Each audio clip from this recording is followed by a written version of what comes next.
संविधान के भाग 2 के अनुच्छेद 5 से 6 में वर्णित है। 5 से 6 में वर्णित है, लेकिन हम इस सिद्धांततः नागरिकता है क्या, हम नागरिकता के सिद्धांत को पढ़ेंगे। ठीक है, संविधान के तहत नागरिकता नहीं पढ़ेंगे, सिद्धांततः नागरिकता को पढ़ेंगे।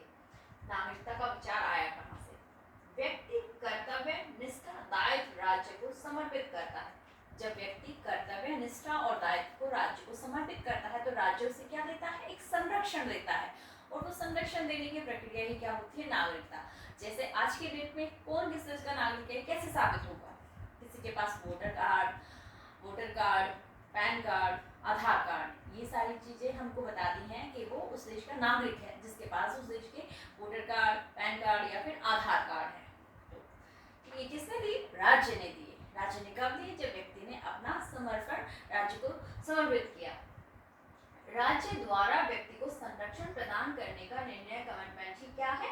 नागरिकता है। लेकिन समय के साथ साथ नागरिकता के स्वरूप में परिवर्तन होते चले गए। धीरे नागरिकता का स्वरूप, जैसे आज की डेट में नागरिकता क्या है? नागरिकता कहाँ? संविधान में वर्णित है। ठीक है, सारे लोग इसके अधीन है, संविधान के अधीन है। तो नागरिकता का टॉपिक कहाँ है? मेंशन संविधान में है। तो रोमन साम्राज्य में नागरिकता क्या थी? नागरिकता सत्ताधारियों का विशेष अधिकार था। बाद में सामान्य जन समुदाय में युद्ध में पराजित लोगों को भी नागरिकता में होने का दर्जा दिया गया। रोमन साम्राज्य में या फिर उस समय एक विचारक थे, बहुत ही उच्च कोटि के विचारक थे, अरस्तु। अरस्तु कहते थे दास को, स्त्रियों को और युद्ध में पराजित लोगों को और सामान्य जन को नागरिकता के अधिकार से वंचित रखा जाए, क्योंकि उनके हिसाब से उच्च वर्ग के लोग या फिर शासक वर्ग के लोग ही नागरिकता के अधिकार का प्रयोग कर सकते हैं। लेकिन धीरे धीरे सामान्य जन और युद्ध में पराजित लोगों को इसमें नागरिकता का दर्जा दिया जाने लगा। लेकिन स्त्रियों को, निम्न वर्ग के लोगों को और दासों को तब भी नहीं दिया गया। किसको? अरस्तु के जमाने में स्त्रियों को, दासों को और निम्न वर्ग के लोगों को किससे? अधिकार से, किसके? नागरिकता के अधिकार से वंचित रखा जाने लगा, क्योंकि उनके हिसाब से वो लोग विवेक शून्य है। विवेक शून्य लोग कैसे राज्य की क्रियाओं में अपना योगदान देंगे? ठीक है, जिनमें विवेक ही नहीं है तो किस तरह के राज्य का निर्माण करेंगे? इसलिए उन्होंने उनको नागरिक होने का दर्जा नहीं दिया। मध्य युग में नागरिकता, मध्य युग में धार्मिक सत्ता का वर्चस्व था। सांसारिक नागरिकता का विचार चर्चा का विषय नहीं था। जो मध्य युग था उस समय पोप की सत्ता थी। पोप की सत्ता थी मतलब पोप राजा को ईश्वर का अनुयायी बोलते थे, यानी कि राजा के अंडर कंट्रोल पूरी जनता। तो नागरिकता का जो अधिकार है वो एक तरह से नगण्य मात्रा में था। ठीक है, राजा के पीछे उसकी जनता। 15वीं सदी में नागरिकता क्या थी? पुनर्जागरण आता है 15वीं सदी में। इटली में आधुनिक चिंतकों का उदय होता है और मैकियावेली जैसे चिंतक नागरिकता को एक नया रूप देते हैं। कैसे? एक नई चेतना आती है। तब पुनर्जागरण के बाद एक नई चेतना का जागरण होता है, जैसे कि James Huntington plus John Milton ने नागरिकता के संबंध में अपने विचार दिए और कहा कि कानून का साम्राज्य होगा, मनुष्य का नहीं। ये कोटेशन किसकी है? कि कानून का साम्राज्य होगा, मनुष्य का नहीं। नागरिकता के संबंध में ये कोटेशन किसकी है? कि कानून का साम्राज्य होगा, मनुष्य का नहीं। किसकी है? जॉन मिल्टन की। जिस भी टॉपिक को हम पढ़ते हैं उसको किसके तहत पढ़ें? क्वेश्चन फॉर्म में देखें, क्वेश्चन किस तरह से आएंगे उस तरह से पढ़ें तो बेनिफिशियल रहेगा। 1688 की गोरखपुर क्रांति, 1776 की अमेरिकी क्रांति, 1789 की फ्रांसीसी क्रांति में क्या थे? नागरिकता के विकास का विचार ही प्रधान था।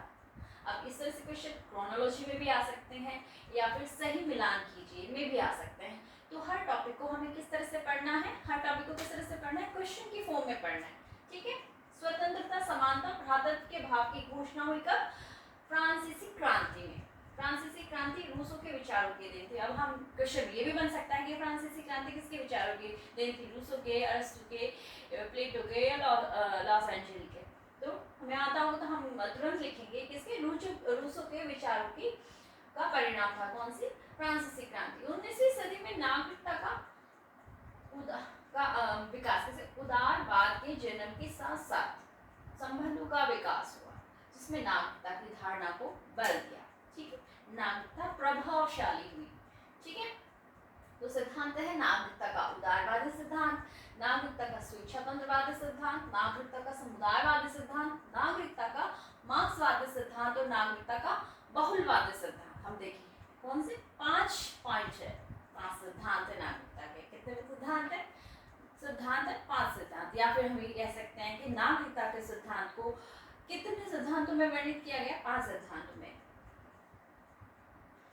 जिस समुदाय के पास नागरिकता को राजनीतिक, सामाजिक, आर्थिक, जब जिस समुदाय में नागरिकता, राजनीतिक, सामाजिक और आर्थिक अधिकार प्राप्त हो नागरिकों को, तो वहां कौन सा सिद्धांत लगेगा? नागरिकता का उदारवादी सिद्धांत। ठीक है, इसे विकासात्मक सिद्धांत भी कहते हैं। टी.एच. मार्शल ने इस सिद्धांत को अपनी book citizenship and social class में दिया है। टी.एच. मार्शल को नागरिकता के उदारवादी सिद्धांत का क्या माना गया है? प्रवर्तक। टी.एच. मार्शल कौन है? नागरिकता के उदारवादी सिद्धांत के प्रवर्तक। इन्होंने नागरिकता का उदारवादी सिद्धांत अपनी कौन सी बुक में दिया है? सिटीजनशिप एंड सोशल क्लास में। ठीक है, नागरिकता का स्वेच्छातंत्रवादी सिद्धांत, इसमें नागरिकता के सिद्धांत में व्यक्ति के स्वतंत्र चयन और अनुबंध पे का परिणाम है, अर्थात राज्य कोई हस्तक्षेप नहीं करेगा। किसमें? नागरिकता के स्वेच्छातंत्रवादी सिद्धांत में। इसमें प्रतिस्पर्धा और बाजार में बैलेंस किया जाता है। प्रतिस्पर्धा, व्यक्ति की प्रतिस्पर्धा और बाजार में।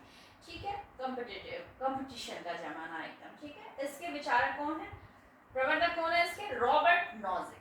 रॉबर्ट नॉजिक ने नागरिकता के स्वेच्छातंत्रवादी सिद्धांत को किस बुक में मेंशन किया है? एनार्की स्टेट एंड यूटोपिया में।